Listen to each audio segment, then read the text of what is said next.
Bismillah, Assalamualaikum Sholihah. Pada kesempatan kali ini, kita akan belajar Al-Quran hadis dan Ibu akan menjelaskan tentang hadis perbuatan baik dan dosa, yaitu hadis Arba'in yang ke-27. Nah, Sholihah, silahkan ya dibuka bukunya halaman 68, nanti akan Ibu bacakan dan silahkan Ananda ikuti ya. Simak baik-baik ya Sholihah. Anin Nawas bin Sam'an radhiyallahu anhu anin Nabi sallallahu alaihi wasallam qala al birru husnul khuluqi wal ithmu ma haka fi nafsika wa karihta an yattali'a alaihin nasu rawahu Muslim. Silahkan ya dihafalkan yang bagian pertama ini dulu. Setelah itu nanti akan Ibu bacakan lagi hadis yang berikutnya. Hadis berikutnya, perhatikan lagi ya Sholihah.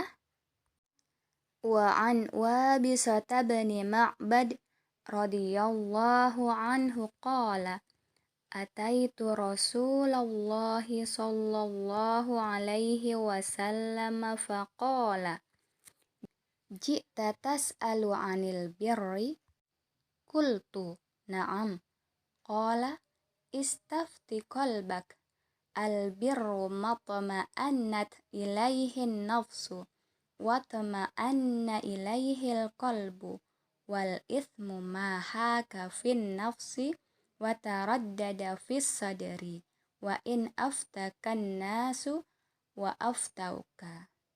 Hadithun hasanun rawainahu fi musnadiyil imamaini Ahmad bin Hanbal wad-Darimi bi isnadin hasanin.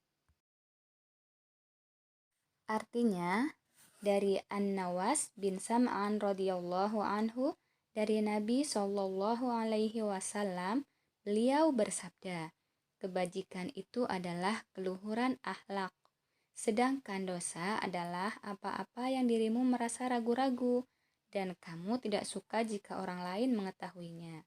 Hadis riwayat Muslim. Dan dari Wabisah bin Ma'bad radhiyallahu anhu, ia berkata, aku telah datang kepada Rasulullah Shallallahu alaihi wasallam, lalu beliau bersabda, apakah engkau datang untuk bertanya tentang kebajikan? Aku menjawab, benar. Beliau bersabda, mintalah fatwa dari hatimu. Kebajikan itu adalah apa-apa yang menenteramkan jiwa dan menenangkan hati. Dan dosa itu adalah apa-apa yang meragukan jiwa dan meresahkan hati. Walaupun orang-orang memberikan fatwa kepadamu dan mereka membenarkannya. Hadis riwayat Imam Ahmad bin Hanbal dan Ad-Darimi, hadis hasan. Dan yang berikutnya Ibu akan menjelaskan tentang hadis yang tadi sudah kita baca ya. Nah, di sini sabda beliau, Rasulullah bersabda ya, kebajikan itu keluhuran akhlak. Keluhuran itu apa sih artinya? Keluhuran sama dengan kebajikan ya, sama juga dengan kebaikan artinya ya. Nah, keluhuran akhlak adalah sebaik-baik kebajikan. Dan kebajikan itu akan membuat pelakunya menjadi baik. Apa aja sih yang termasuk akhlak mulia itu, akhlak baik itu? Ya, yang termasuknya yaitu jujur, santun, adil, dan bersungguh-sungguh dalam berbuat kebajikan. Nah, kalau kita belum jelas nih, kira-kira aku udah baik belum ya, gitu kan? Maka kita bisa bercermin dari sifat-sifat baik yang tadi ya. Apakah kita sudah jujur, apakah kita sudah santun, apakah kita sudah adil. Nah, kalau kita belum melakukan semua itu berarti kita belum berakhlak baik ya.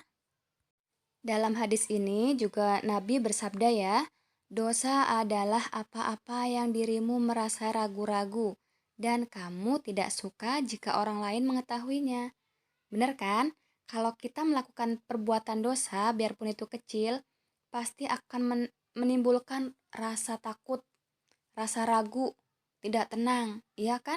Apalagi kalau ada orang melihatnya, wah kita pasti akan lebih takut lagi, ya kan? Ya itu dia ya. Maka dosa itu akan menimbulkan keraguan ya di dalam hati dan membuat kita tidak tenang.